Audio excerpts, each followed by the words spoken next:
ونستعينه ونستغفره ونعوذ بالله من شرور أنفسنا وسيئات أعمالنا من يهده الله فلا مضل له ومن يضلل فلا هادي له وأشهد أن لا إله إلا الله وحده لا شريك له وأشهد أن محمدا عبده ورسوله. أما بعد فإن أصدق الحديث كتاب الله وخير الهدي هدي محمد صلى الله عليه وسلم وشر الأمور محدثاتها وكل محدثة بدعة وكل بدعة ضلالة وكل ضلالة في النار. ثم أما بعد. Today's topic the topic that was given to me was entitled The Companions and Ramadan, or Ramadan and the Life of the Companions, or something along these lines.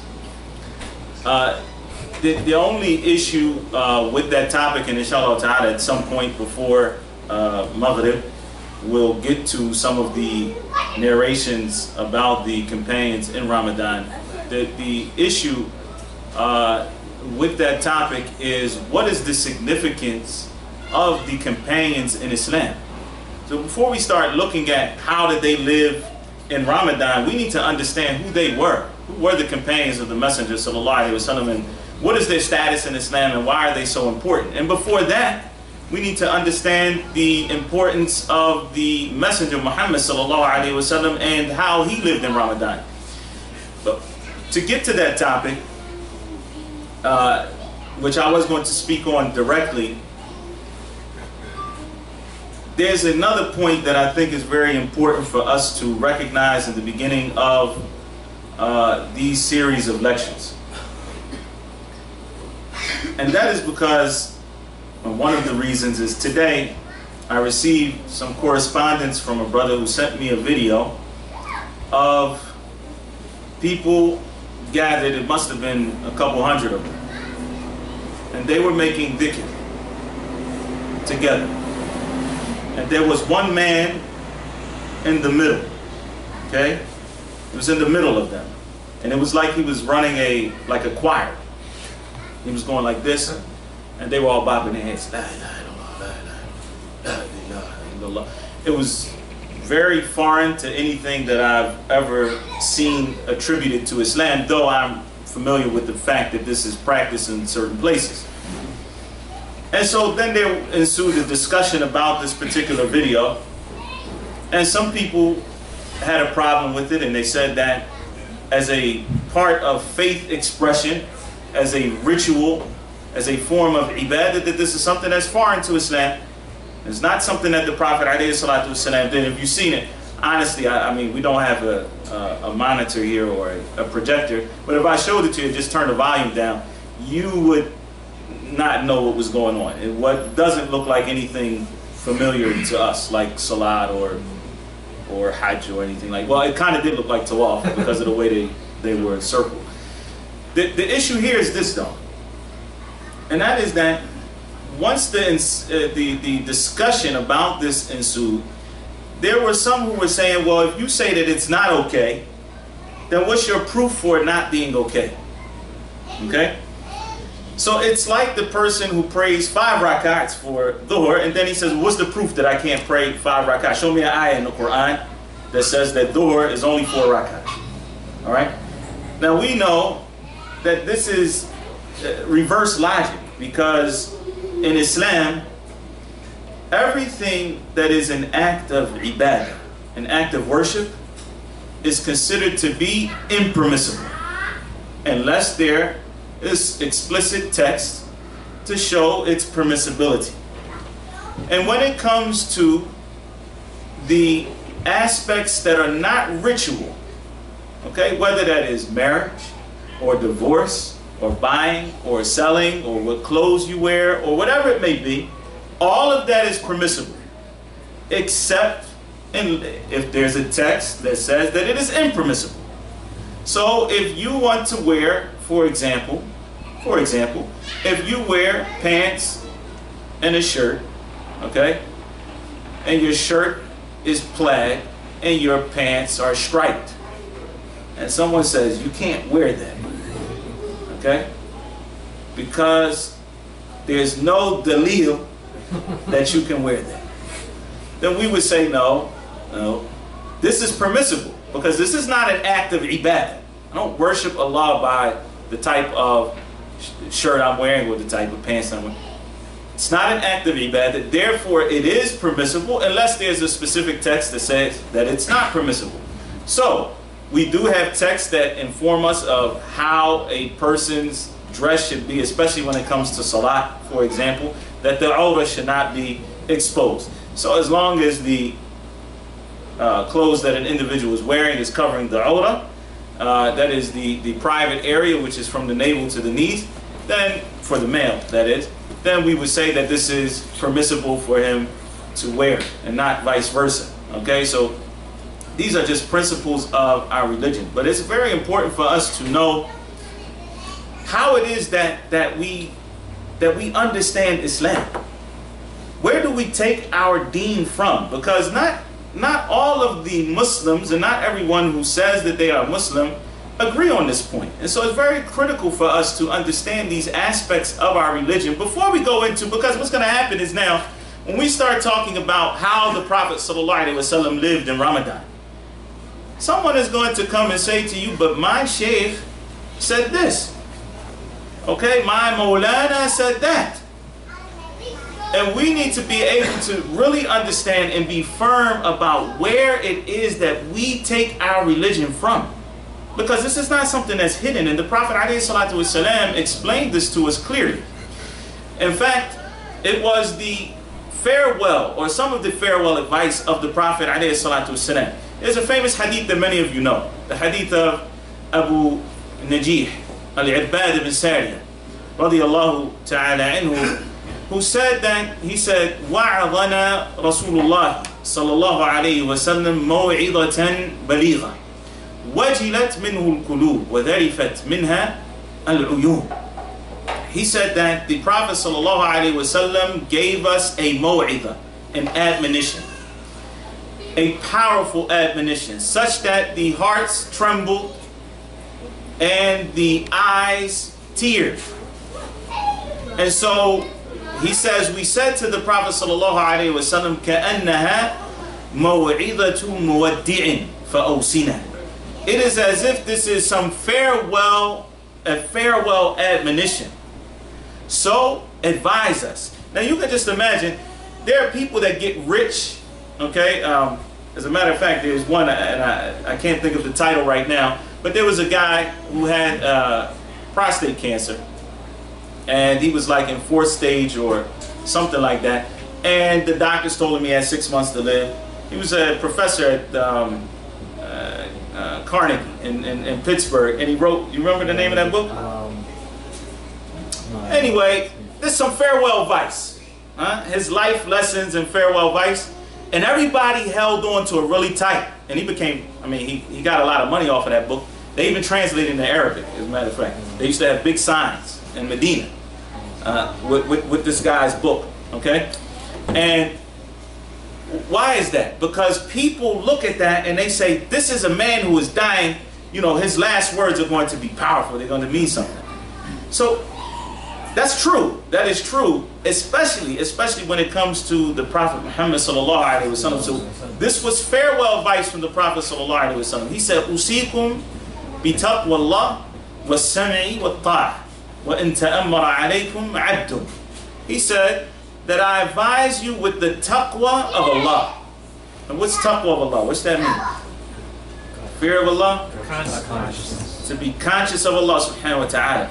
It comes from the root word wiqaya. Okay, wiqaya, when they use it for like medical terms, it means is preventive medicine. Okay, so that taqwa from wiqaya is to put a wiqaya, to put a barrier between you and the punishment of Allah subhanahu wa ta'ala.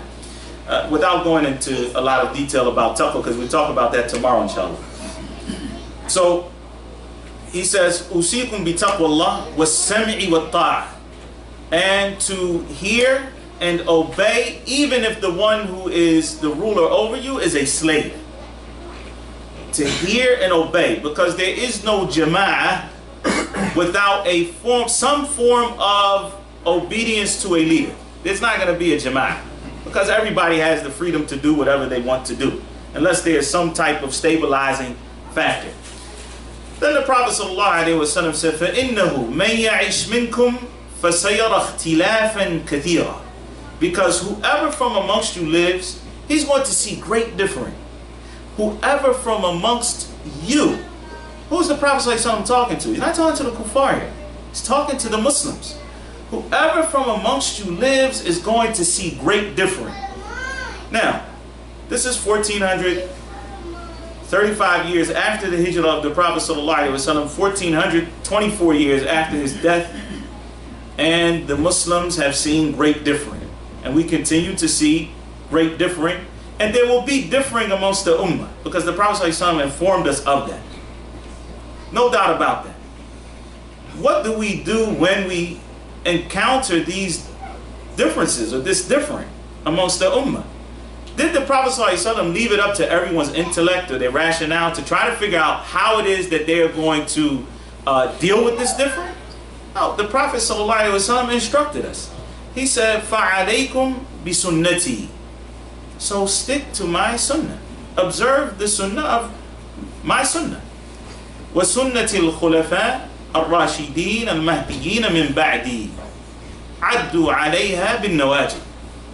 The Prophet ﷺ says, so follow my sunnah and the sunnah of the rightly guided Caliphs who come after me, the Caliphs, that is Abu Bakr and Umar and Uthman and Ali radiyallahu ta'ala anhum. Hold on tight with your molar teeth. وَإِيَّاكُمْ وَمُحْدَثَاتِ الْأُمُورِ. And be very careful about the newly invented matters, because فَإِنَّ كُلَّ بِدْعَةٍ ضَلَالَةٍ. Because every heresy is astray. Everything that is invented new as it relates to the Deen is astray. This hadith is a guidance for us. So when we look at, for example, this type of group dhikr that I mentioned at the beginning, then we put it on that scale of the sunnah of the Prophet ﷺ and the companions, or the rightly guided Caliphs who came after him, and we look at that. And then we can measure and we can say that this part is not from the sunnah of the Prophet ﷺ, and therefore should be avoided. However, the Prophet ﷺ has taught us so many adhkar that if we busied ourselves with those adhkar, along with reciting the Quran, we wouldn't even have time to do those things that are not from the Deen. We wouldn't even have time to do it. And this is why when we understand that the Deen is complete, and we should be pleased with what Allah Azza wa Jal has prescribed for us as a Deen, we won't fall into those type of traps, because they're traps from shaitan. Very different from sin in the sense that with a sin, usually a person recognizes that what he's doing is wrong. And so he turns back to Allah subhanahu wa ta'ala if he has a heart that is alive.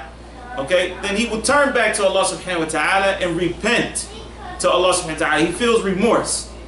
Whereas if a person is doing something that they believe is from the Deen, but it's not from the Deen, then what are they repenting from? So they're going to continue to do this thing and perhaps meet Allah subhanahu wa ta'ala with doing that and leaving off so much of the Deen that could have been practiced had a person not engaged in these newly invented matters. And for that reason, Bukhari and Muslim, they narrate a very interesting hadith. They say, on the authority of Umar radiyallahu ta'ala anhu, that a Jewish man came to him and he said, Ya Amir al-Mu'mineen. Notice that the Jew is actually calling Umar ibn al-Khattab Amir al-Mu'mineen. He says, Ya Amir al-Mu'mineen, ayatun fi kitabikum taqra'unaha لو نزلت علينا معشر اليهود لاتخذنا ذلك اليوم عيدا. He said to Umar radiyallahu anhu, there is an ayah in your book that you all read. Had it been revealed to us, the Jews, we would have taken that day as an Eid. That is the day that the ayah was revealed. We would have taken that day as an Eid, the day of celebration. So Umar radiyallahu ta'ala anhu said to him, Ayu ayah? Which ayah are you talking about? And then the Jew read, and that's a shame that the Jews know these ayat and many of the Muslims don't. Al-yawma akmaltu lakum deenakum وَأَتْمَمْتُ عَلَيْكُمْ نِعْمَتِي وَرَضِيتُ لَكُمُ الْإِسْلَامَ دِينًا. The third ayah in Surah Al-Ma'idah. Today, I have perfected for you your deen. الْيَوْمَ أَكْمَلْتُ لَكُمْ دِينَكُمْ. I have perfected for you all your deen. وَأَتْمَمْتُ عَلَيْكُمْ نِعْمَتِي. And I have completed my favor upon you. وَرَضِيتُ لَكُمُ الْإِسْلَامَ دِينًا. And I am pleased with Islam as a deen for you. This should be enough for every Muslim to recognize that Al-Islam that Allah Azza wa Jalla is talking about in the Quran is the Islam that He revealed, not stuff that people have brought into and called Islam, or not things that the Muslims do per se, but what Allah Azza wa Jalla revealed to His Prophet Sallallahu Alaihi Wasallam. And Allah is pleased with that as a way of life for us. And as Muslims, we should be proud to be Muslim. Seriously, we are honored to be from the Ummah of Muhammad Sallallahu Alaihi Wasallam, and we should feel like that. Because Allah Azza wa Jalla is pleased with this as a way of life for us. You know, you look at the hadith of Sa'd ibn Abi Waqqas, radiyallahu ta'ala anhu, was collected in Sahih Muslim. He said, he said that the Prophet alayhi salatu wasalam said, من قال حين سمع المؤذن أشهد أن لا إله إلا الله وحده لا شريك له وأشهد أن محمدا عبده ورسوله رضيت بالله ربا وبمحمد رسولا وبالإسلام دينا غفر له ذنبه. This hadith, the Prophet ﷺ said, whoever says when he hears the mu'adhin, and the scholars say at the end of the adhan, أشهد أن لا إله إلا الله وحده لا شريك له. I don't need to translate that, right? وأشهد أن محمدا عبده ورسوله. Don't need to translate that, right? رضيت بالله ربا. I am pleased with Allah as my Rabb, as my sustainer and master and cherisher. وبمحمد رسولا. And with Muhammad as a messenger. وبالإسلام دينا. And with Islam as my way of life. Whoever says that, whoever testifies to that, after hearing the mu'adhin for each adhan, his sins will be forgiven. غُفِرَ لَهُ ذَنْبُهُ. So this is something that, and as we know, Ramadan is the month of dua, is the month of reading the Quran, and is the month of ghufran, and is the month of rahmah, that Allah Azza wa Jalla forgives His servants and has mercy upon them. But it is the month of dua as well. We should memorize these type of dua. Every time you hear the mu'adhin and you finish and you say, Ashhadu an la ilaha illallah wahdahu la sharika lah wa ashhadu anna Muhammadan abduhu wa rasuluh raditu billahi rabban wa bi Muhammadin rasula wa bil islami deena. It's not too hard to memorize, inshallah. This is things that we should look at, and you can memorize it this month and then implement it for the rest of your life, and it will be something that you gain from this Ramadan. And so these aspects of the Deen, I think, are very important for us to understand where it is that we take our religion from. Our Deen comes from the Book of Allah subhanahu wa ta'ala and the Sunnah of the Prophet sallallahu alaihi wasallam. That is wahi. We follow, as Muslims, we follow wahi. We follow revelation. Now, some might say, well, what about the statement of the Prophet alayhi salatu wasalam wa sunnatil khulafa rashidin? He also said to follow the sunnah of the rightly guided Caliphs. But the Deen was done when Allah Azza wa Jalla revealed Al-Yawma Akmaltu Lakum Deenakum, which was 81 days before the death of the Prophet sallallahu alaihi wasallam. And I forgot to mention the rest of that hadith, because Umar radiallahu ta'ala anhu told the Jew, he said, yes, we know exactly when that ayat was revealed and the place in which it was revealed. It was sent down to the Prophet Muhammad sallallahu alaihi wasallam on the day of Arafah, which was a Jumu'ah, which was Friday. And Friday is an Eid for the Muslims. So the topic here is, or the question that I had is, how do we understand that statement of the Prophet ﷺ? If the religion was complete, then why do we need to follow the Sunnah of the Khulafa Rashidin? Allah was pleased with them. Okay, Allah was pleased with them. We have no, that's in the Quran. Alright? He says, السابقون الأولون من المهاجرين والأنصار والذين اتبعوهم بإحسان رضي الله عنهم ورضوا عنه. They were pleased with Allah and Allah was pleased with them. But the deen was done. So why do I need to follow them? Why do I need to follow their sunnah? The deen was complete. It was practical implementation of the Quran and the Sunnah from real people, basically, other than the Prophet ﷺ. From people who didn't receive revelation. Right. Good. So, somebody else wanted to say something? Huh?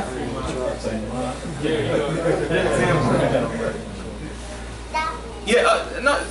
Listen, Ikhwan. I know it's Ramadan. I know it's the last, the last trek, the last half hour. The brain might not be firing on all pistons.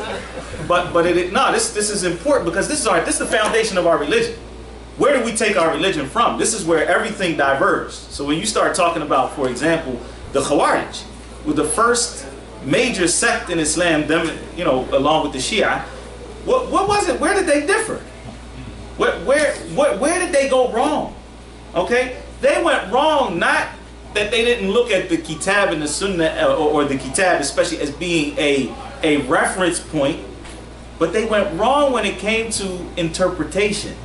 And this is where it comes in, the Khulafa Rashidin. How did they implement the Sunnah of the Prophet ﷺ in the Quran? How did they implement those things? What way did they practically implement that so that we can see how these ayat and how the Sunnah of the Prophet ﷺ is to be interpreted? All right? So we have that methodology of interpreting the text, okay, along with understanding what is known as the Qawaid al-Kulliyah in Islam, or those universal maxims, okay, that we get, that come from the life, looking at the life of these great men who were, who the Prophet ﷺ was surrounded by, and whom Allah Azza wa Jalla was pleased with, and whom Allah Subhanahu wa Ta'ala mentioned in such a highlight in the Quran. And so this is where that concept comes in of following the Sunnah of the Khulafa al-Rashidin. So you will see, for example, that they did do certain things that the Prophet ﷺ didn't do. Okay, who can give me an example, a famous example? Huh? Tarawih. The Prophet ﷺ prayed Tarawih. He did. No, the Prophet ﷺ prayed Tarawih. He came out the first night and the people prayed behind him. He came out the second night. The people prayed behind him, and then the third or the fourth night, they were waiting, and he didn't come out. And he said that he feared that it would become obligatory. So the Prophet ﷺ did pray Tarawih. He didn't pray it the whole month of Ramadan, and we do. So you could say that's from the Sunnah of Umar radiallahu ta'ala. Yes. Collection of the Quran and the Muslim. Okay, collecting the Quran. Now, that was, in this, and I'm glad you mentioned that point, that is gathering or collecting the Quran in one place in what we call today the Mus'haf. Okay? So that was done after the time of the Prophet alayhi salatu wasalam. Bi ijma' as-Sahaba. And this is an important point here. That they had ijma', which means consensus. Okay? And consensus in Islam is a hujjah. It is a proof in Islam. Especially the consensus of the companions, because it's something that can be measured clearly.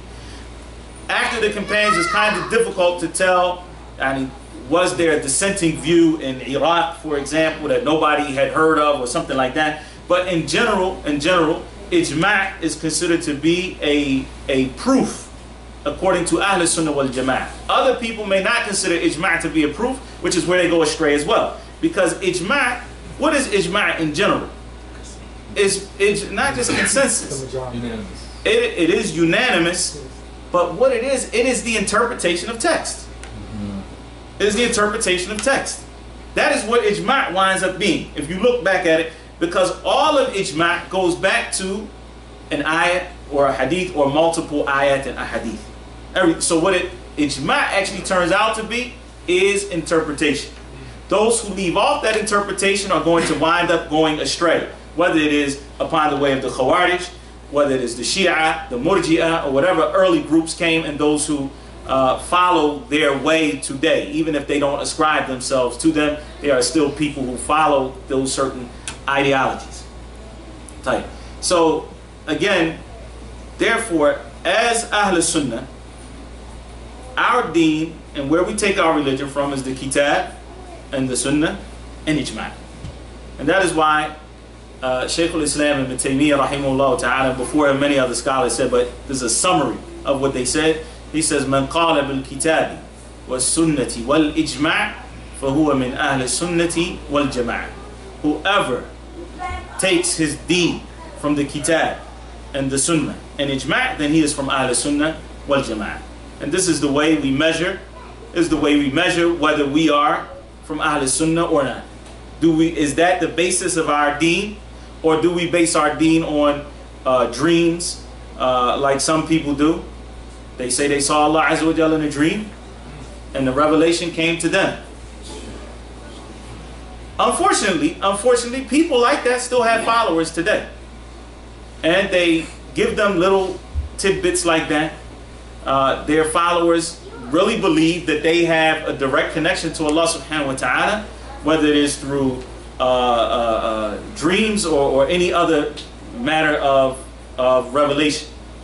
And then there are some who venerate people and hold them up to a position in Islam that goes far away from the Kitab and the Sunnah and Ijma'. Does that mean that we don't read the books of the scholars of Islam? Absolutely not. Absolutely not. Because it is through the scholars of Islam that we are able to, walhamdulillah, have an easier understanding of what it is that Allah Azza wa Jal intends for us to understand in the Quran and in the life of the Prophet Muhammad sallallahu alaihi wasallam and his Sunnah. Those books, for example, like some people, they say we don't read books of fiqh, Hanbali or Maliki or Shafi'i or Hanafi. Why don't you read books of fiqh? Because those are madhabs, and we have to follow the Kitab and Sunnah. Subhanallah. Yani, Imam Shafi'i, Imam Ahmad, Imam Malik, these were scholars of the Sunnah. They were scholars of the Sunnah. Imam Malik has a huge book called Al-Muwatta. It's nothing but narrations of the Prophet ﷺ and Ibn Umar, radiallahu ta'ala, and other Sahaba especially. Okay? What is the purpose of these madhab? What we don't want to do is become blind followers of a madhab to the point that this is what the madhab says, and there's clearly something that opposes that from the Sunnah, and the majority of the scholars are against that, but no, because I'm Maliki, okay, I can't follow that. Or because I'm Hanafi, I'm not raising my hands when you say takbir. I'm not doing it because I'm Hanafi. You have Hadith Ibn Umar, Sahih al-Bukhari, and the majority of the scholars of Islam who take that opinion, okay, that you should raise your hands in those other takbirat. And he says, no, because I'm Hanafi. Okay, Allah is not going to ask you, Yawm al-Qiyamah, in the grave, are you asked about Abu Hanifa? You asked about Imam Ahmad? You ask about Ibn Taymiyyah or Nawawi or anybody? No, you ask about Muhammad ibn Abdullah, sallallahu alayhi wa sallam. These books of fiqh are traditionally, from very early in Islam, the easiest way to get what is known as tasawwur of fiqh, to have the concept of what fiqh is, to have a picture of these masail, of these different issues. Okay? So the best way to study fiqh, without a doubt, is to study a book of a madhab. Okay? But not to the point that you have such an affinity to that madhab that you clearly give precedence to the madhab over the sunnah of the Prophet ﷺ once it has become clear to you that it is the sunnah of the Prophet ﷺ. I say this because it is very important that we give the respect due to those who spend their lives studying Islam and in scholarship. And we give them the respect that they do, but that we never put them on the level of the companions of the Messenger of Allah ﷺ, or taba'an, of course, not the level of our Prophet Muhammad ﷺ, such that we give their statements precedence over the statements of our Messenger Muhammad sallallahu alaihi wasallam.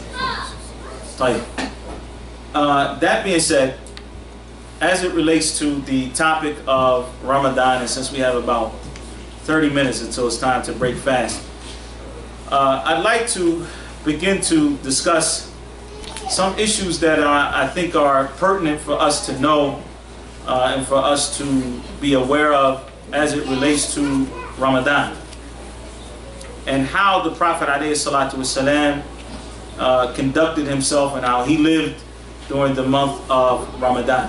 And so to that end, I'll start with the hadith of Ibn Abbas radiyallahu ta'ala anhuma, which was collected by Al-Imam al-Bukhari. He said, كان رسول الله صلى الله عليه وسلم أجود الناس وكان أجود ما يكون في رمضان حين يلقاه جبريل وكان يلقاه في كل ليلة من رمضان فيدارسه القرآن. Ibn Abbas radiyallahu ta'ala anhuma said that the Prophet sallallahu alayhi wasallam was the most generous of the people, and he would be the most generous in Ramadan when he would meet Jibreel. And he used to meet Jibreel every night, and they would study the Quran. It's collected by Imam al-Bukhari. Think about this, subhanAllah. Think about it. They could have done anything. They studied the Quran. Study the Quran. Showed you even the Prophet ﷺ had that keen desire and fervor to study the Quran. He didn't say they didn't say kana yatlu al-Quran, recite the Quran. Kana yudarisuhu al-Quran. They would study. They would study the Quran. He says, وَلَا رَسُولُ اللَّهِ صَلَى اللَّهُ عَلَيْهِ وَسَلَّمَ أَجْوَدُ بِالْخَيْرِ مِنَ الرِّيحِ الْمُرْسَلَةِ. And so the Prophet ﷺ was more generous with good than a wind that was blowing. Alright? So let's go over this hadith step by step, inshallah ta'ala, because there is no one better for us to follow in Ramadan than the Prophet ﷺ. So we need to look at what was his sunnah in Ramadan. How did he live his life in Ramadan? And then we should try to emulate the Messenger sallallahu alaihi wasallam in that. So the Prophet sallallahu alaihi wasallam was ajwad an-nas. He was the most generous of the people, from the word Jude. And Jude is different than sadaqah. Okay? Jude is karam. It means generosity.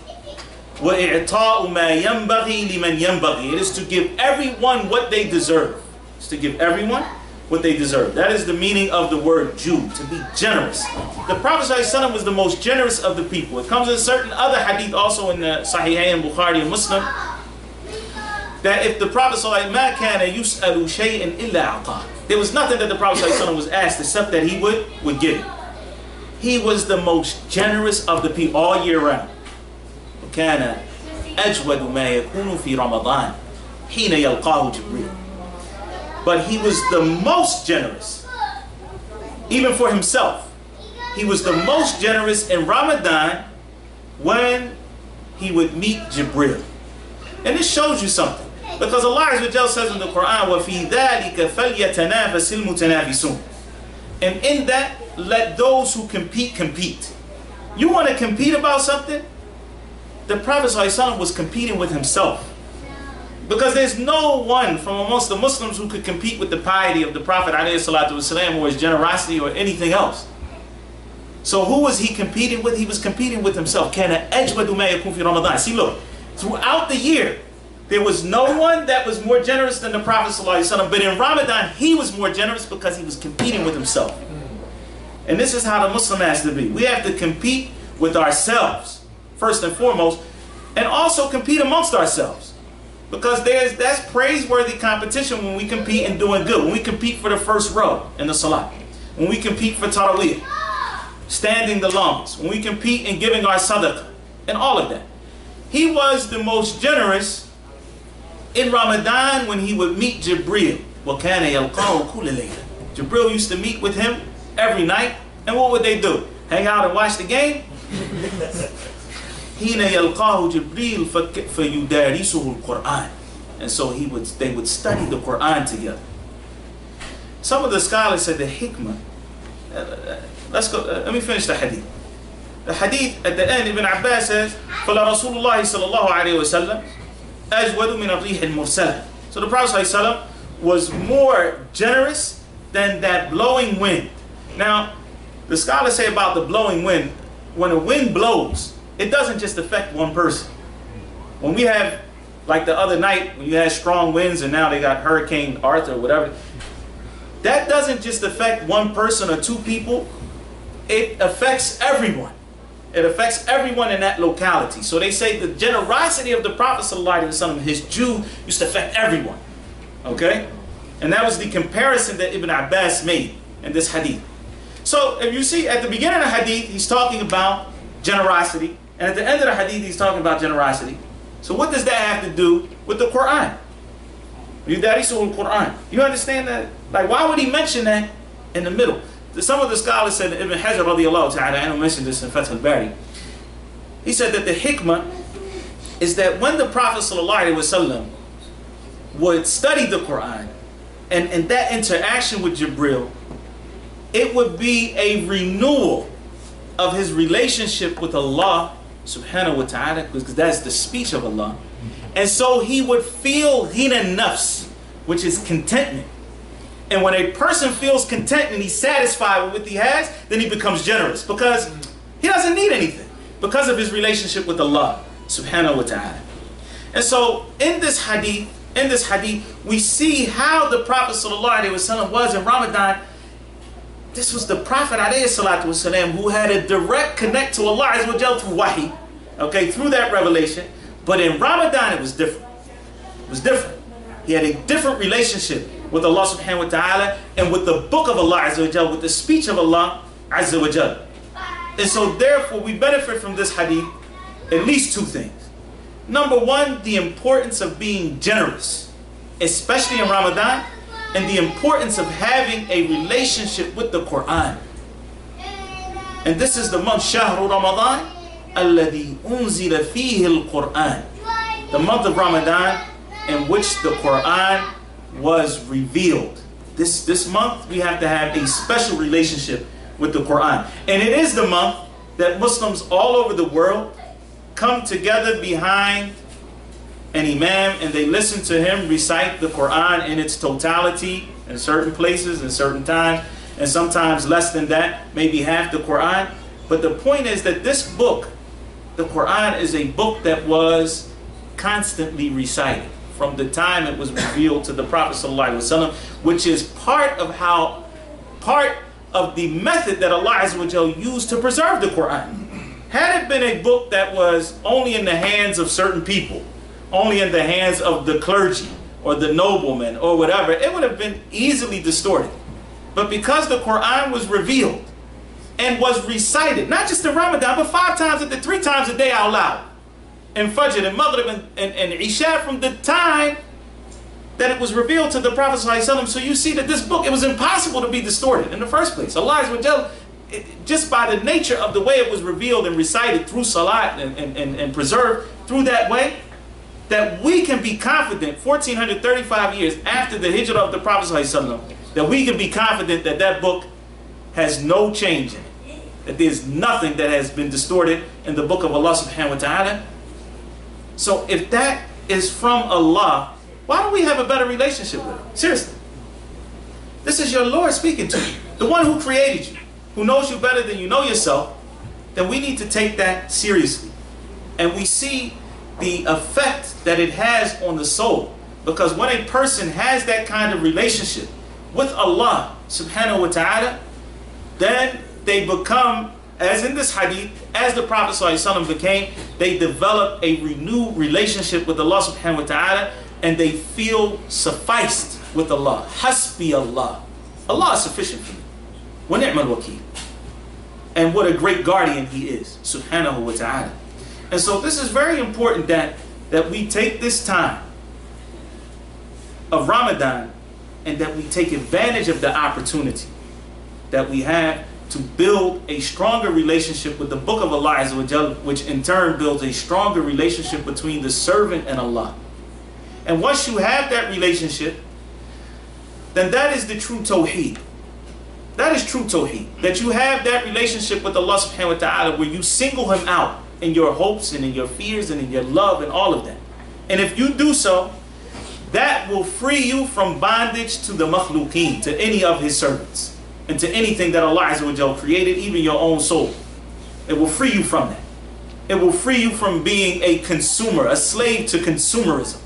It will free you from being a slave to your nafs and to anything else, if you have that proper relationship with Allah subhanahu wa ta'ala. So this is the first hadith that I wanted to mention. The second hadith, actually there's some benefits I wanted to read from Al-Imam al-Nawawi rahimahullah ta'ala quickly as it relates to this hadith.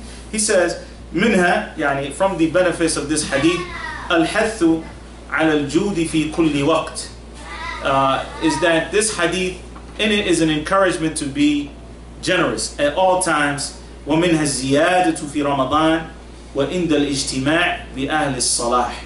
He says, and also from the benefits is that we increase in generosity during Ramadan and when we come together with people of salah, people who are righteous and pious. Where did that come from? In the hadith. Right. Because of his meeting with Jibril. Jibril was an angel, and the best of the angels, and the one who was in charge of al-wahy. He also says, وَفِيهِ زِيَادَةُ الصُّلَحَاءِ وَأَهْلُ الْخَيْرِ وَتَقْرَارُ ذَلِكَ إِذَا كَانَ الْمَزُورُ لَا يَقْرَهُ. He says also from the benefits of this hadith, or what we gain from this hadith, is that it is recommended that we visit those who are pious and the people of good, and to do that repetitively if the one who is being visited does not dislike it. Okay? From the most important things in Ramadan, side advice, stay away from people who are farighin, as they say. He just foggy. He has nothing to do. Or he's just evil. Stay away from those type of people in Ramadan, because they're going to busy you with talk and all types of stuff that have nothing to do with getting closer to Allah subhanahu wa ta'ala. And you see that the Prophet alayhi salatu was salam, and we'll talk about this in a minute inshallah, part of his Ramadan was seclusion. So it's either we're going to be with the people who are right, or we're going to be secluded and be with Allah Azza wa Jalla. Have that time specifically to dedicate to the worship of Allah subhanahu wa ta'ala. We'll talk about that in a minute inshallah. He says, وَفِيهِ اسْتِحْبَابُ الْإِكْثَارِ مِنَ الْقِرَاءَةِ فِي رَمَضَانِ. Also, مِنْ قِرَاءَةِ الْقُرْآنِ فِي رَمَضَانِ. Also in it is the istihbab, or the desirability of reading the Quran more in Ramadan. Of reading the Quran more in Ramadan. وَقَوْنُهَا أَفْضَلْ مِنْ سَائِرِ الْأَذْكَارِ. And that reading the Quran is better than any other dhikr, better than any other form of remembrance of Allah subhanahu wa ta'ala. As a side point, in ruku', can you read Quran? Is it permissible to read Quran in ruku'? Come on, I need some better answers. Huh? If you're praying out before you pray.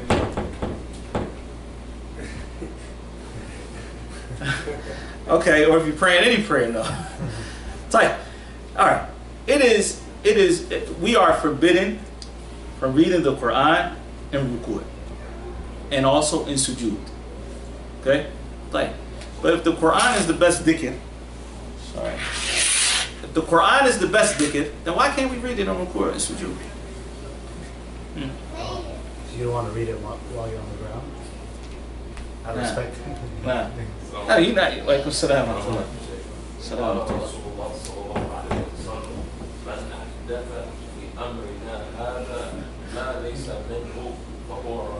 Nah. The brother said that the Prophet ﷺ said, whoever invents something in this deen that is not from it is rejected. And that is the answer. Because the Prophet ﷺ said, don't recite Quran. He prohibited us from doing that in ruku' and in sujood. But I want to make I'm making a point here. And before that point, another point. Some people say, but in sujood, can't we say, رَبَّنَا آتِنَا فِي الدُّنْيَا حَسَنَةً وَفِي الْآخِرَةِ حَسَنَةً وَقِنَا عَذَابَ النَّارِ? Can we say that in sujood? Absolutely. Because the Prophet ﷺ used to say that in sujood. As narrated by Anas ibn Malik or other than him, radiallahu ta'ala, and Sunnah Abi Dawood, the Prophet ﷺ used to say in his sujood, in the dua that he would make the most in sujood, was رَبَّنَا آتِنَا فِي الدُّنْيَا حَسَنَةً وَفِي الْآخِرَةِ حَسَنَةً وَقِنَا عَذَابَ النَّارِ. Isn't that the Quran? So did he recite Quran and sujood? No. No. He wasn't reciting Quran. He was making dua. He was making dua. There's a difference. You see, for example, a person who is junub, that is, has had marital relations and not taken a ghusl yet, he can't recite Quran. It's impermissible for him to recite the Quran. Alright? Can he say Alhamdulillah Rabbil Alameen? Yeah. He say Alhamdulillah Rabbil Alameen. Alhamdulillah Rabbil Alameen is an ayah from Surah Al-Fatiha. Is he intending to recite the Quran, or is he intending to say Alhamdulillah Rabbil Alameen? You understand? So the Prophet ﷺ in sujood, he wasn't, when he was saying Rabbana atina fid dunya hasana, he was making dua. He wasn't reciting Quran. The point that I wanted to make here by going through all of the mental gymnastics is that sometimes there are things that are the best when you look at it from a general standpoint, but there may be something better than it when we talk about a specific issue. Okay? And so each person also, there may be certain forms of ibadah that are better for that individual, and another form of ibadah may be better for a different individual. And this is from the fiqh of your deen, which is why I'm mentioning it. Because the Prophet said, "Man yuridillahu bihi khayran yufaqihu fid deen." Whoever Allah wants good for, He gives him understanding of the deen. So we need, I'll give you an example as it relates to fasting. Some of the students of Ibn Mas'ud, radiyallahu ta'ala anhu, said to him, "We don't see you fast a lot. Naraka taqil as-siyam." We see you fast a little bit. Not in Ramadan, obviously. All of us are fasting in Ramadan. Let's talk about outside of Ramadan, because fasting is one of the foremost forms of ibadah that you would see the pious racing to do, whether it's Mondays and Thursdays, the 13th, 14th, 15th of every month. So they said to him, "We don't see you fast a lot." And he said, "Because when I fast, I become weak in reading the Quran. And reading the Quran for me is better than fasting." See? So he was a faqih. Each person has to be a faqih of himself. Alright? And know what it is, what area, what door Allah has open for you. So maybe that door of fasting has been open for you. Maybe you don't have a lot of money to give in charity. Another person may have a lot of money to give in charity, and he gets that money by working hard every day out in the sun, and he can't fast. He wouldn't be able to fast. And so he looks at that door that Allah Azza wa Jal opens for him. This is part of fiqh of your deen. A person came to Imam Ahmad, rahimahullah ta'ala, and he asked him, "What's better, to recite the Quran or to read this particular dhikr?" As a matter of fact, perhaps that wasn't an Imam Ahmad rahimahullah ta'ala, but he made a similar statement where he said each person looks to what his heart finds ease with. So as long as there are options. Someone came and they asked certain mashayikh, or they asked some of the mashayikh about what is better between the adhan and the iqamah, to read the Quran or to make dua. And you see in the Arab world, between the adhan and iqamah, most people are grabbing for the masahif and they're reading the Quran between the adhan and iqamah. But we know the hadith of the Prophet ﷺ, where he mentioned that the dua between the adhan and the iqamah la yurad. Okay, it's not rejected. So what's better?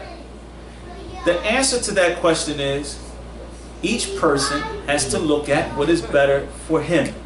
See, you may pick up, there's no doubt that reading the Quran is the best form of dhikr. There's no doubt about that. But a person may have something on his mind. They may have a need, and they want to ask Allah subhanahu wa ta'ala for that need that they have. So if they open up the Quran and they read the Quran, all they're going to be thinking about is that need that they have, that they want to fulfill. And dua is a great form of ibadah, so much so that the Prophet ﷺ said, "Ad-dua huwa al-ibadah." Dua is the ibadah.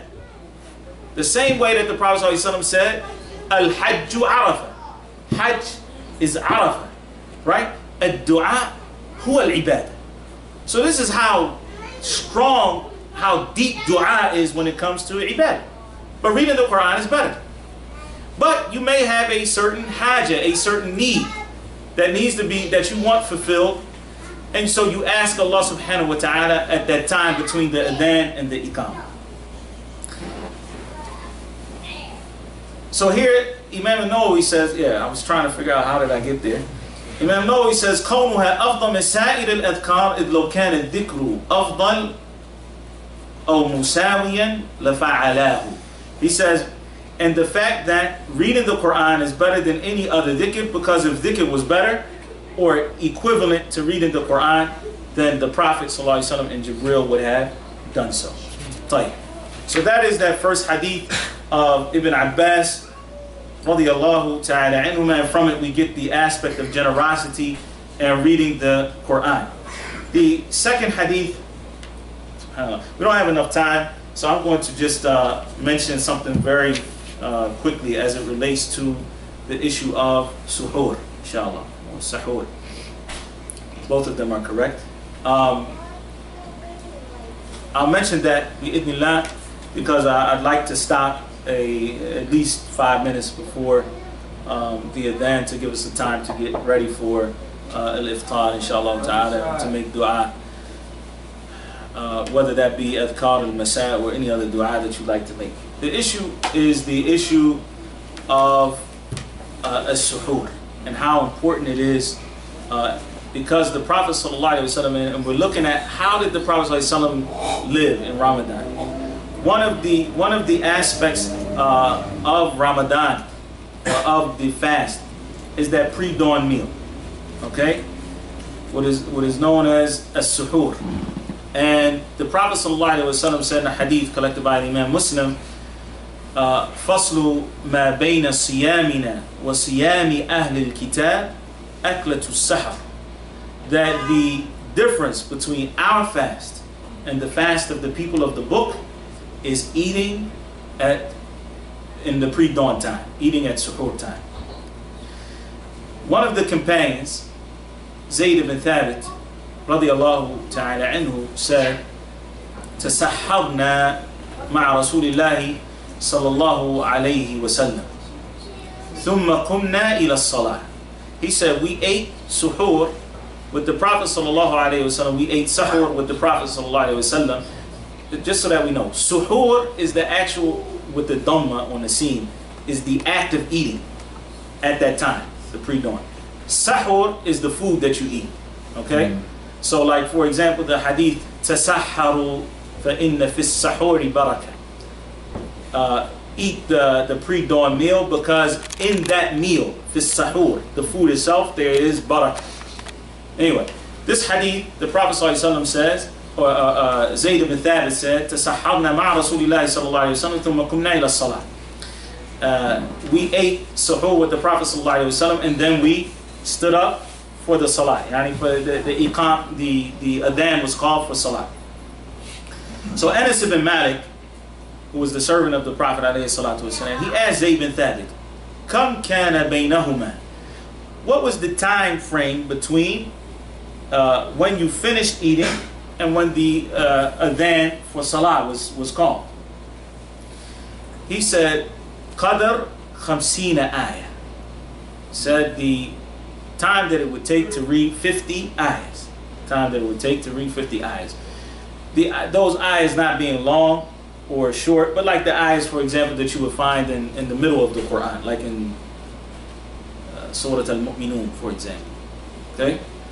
So the time that it would take to read 50 ayahs, 5 to 10 minutes, 7 minutes, something like that, before the adhan was called.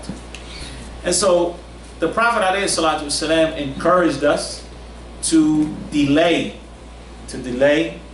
the suhoor, the eating of suhoor, and not to have it at 1 o'clock in the morning or 2 o'clock in the morning like some countries do when they eat suhoor 3 hours before Fajr. All right? That's really like dinner. That's not suhoor. We need to be conscious of this because the Prophet ﷺ encouraged us to do so, and it is mustahab. The eating suhoor is mustahab by ijma', consensus of the scholars, that it is mustahab to eat a suhoor. And if you don't eat it, for example, if a person oversleeps and they don't wake up until the time for Fajr, then they still have to fast that day. Okay, it doesn't mean that they have a license, you know, not to fast that day. So we eat suhoor because there is barakah in the suhoor. Now, there's a hadith, and some of the brothers asked me about this hadith, so I said that I would talk about it, and we don't have a lot of time. I'll mention it briefly. But it's a famous hadith that many of you know, and it is, many of the scholars say that it's sahih. The Prophet ﷺ say that سَمِعَ أَحَدُكُمُ النِّدَاءَ وَالْإِنَاءُ فِي يَدِهِ فَلَا يَضَعْهُ حَتَّى يَقْضِيَ حَاجَتَهُ مِنْهُ. Alright, if one of you hears the adhan being called for Fajr, and the cup is in his hand, then don't put it down until he takes what he wanted from it, or until he fulfills his need from that cup. Now, some people have other narrations of this hadith, and they start talking about plates and all types of things. No, seriously. I'm not trying to be funny.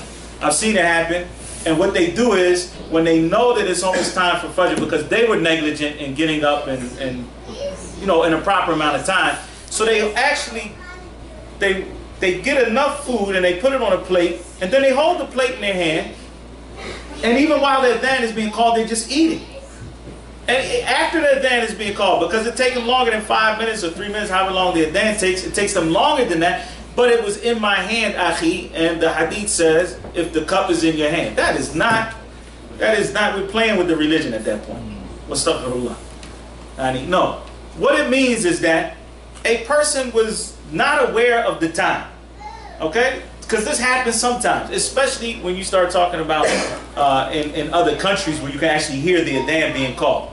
And so, for example, it might have been just a couple minutes on your clock, and your clock was slow that day, whatever the situation was, and so you thought you might have had some more time, and you're drinking something. And as you're drinking, or you're putting food in your mouth, the adhan is called. In that specific situation, it is permissible for you to finish whatever was in your hand or whatever was in your mouth, and that, not that you can go whatever's in front of you, because then they go further than that. Not just the plate that was in my hand, but whatever's in front of you. Ma bayna yadayk. So now everything on the table is halal. And this is a very bad understanding of that hadith. So we should understand what is meant by that hadith, and Allah subhanahu wa ta'ala knows best. We are going to continue, inshallah, we're going to break fast here and also eat here. It's two different things. Break and fast, meaning that, you know, the light meal that we will have before Maghrib, and then there's going to be food after Maghrib, inshallah. And then we'll reconvene at approximately 9:30 until Isha, and then we're going to pray Isha and Taraweeh after that. We usually finish Taraweeh around 11:25. Around 11:25, inshallah. And then tomorrow, obviously, there's Jum'ah, and then from Asr to Taraweeh, like today, bi'idhnillahi ta'ala. And so we'll cover some important topics tomorrow, bi'idhnillahi ta'ala. Wallahu a'lam, subhanakallahumma wa bihamdik, ashhadu an la ilaha illa anta, astaghfiruka wa atubu ilayk. If there's any questions that related directly to it, we have about 5 minutes, and I wanted to stop now, but if there's any questions related to what I said, then I'll take it quickly, bi'idhnillah. Fadal. I'm just curious, how many Ramadans did the Prophet observe? The Prophet ﷺ observed 9 Ramadans, fasted ijma', consensus of the scholars, because Ramadan was made obligatory in the 2nd year after the hijrah of the Prophet ﷺ. He fasted 9. Can you this ijma' today with the contemporary scholars? It's very hard. It would be very hard to come up with ijma' today because of the number of scholars spread out throughout the world. So the closest thing that you get to ijma' is these fiqh councils, where they come together, and they're very important. Their rulings are very important for us because they don't just have fuqaha and scholars of Islam, but they also have medical doctors, they have real estate professionals, they, you know, depending on what the topic is, because Islam encompasses every aspect of our lives, and it gives us a ruling for everything. And so these fiqh councils are probably some of the closest thing that you're going to get to ijma', but you're not going to. It would be very difficult to say that there's something, you know, the issue of ijma' today. No. Last question, because we're going to stop. Yeah. If you miss a day from the last Ramadan, you never make it up, and the following Ramadan starts, what is yeah, then that person is sinful, and he needs to make tawbah to Allah subhanahu wa ta'ala, and then he would make up for it after the Ramadan that is in place, and he has to feed a person for that day as well, for every day that he missed, along with making up the day as an expiation for the sin, not just the fact that he was making up the day. Wallahu a'lam. Subhanakallahumma wa bihamdika ashhadu an la ilaha illa anta astaghfiruka wa atubu ilayk.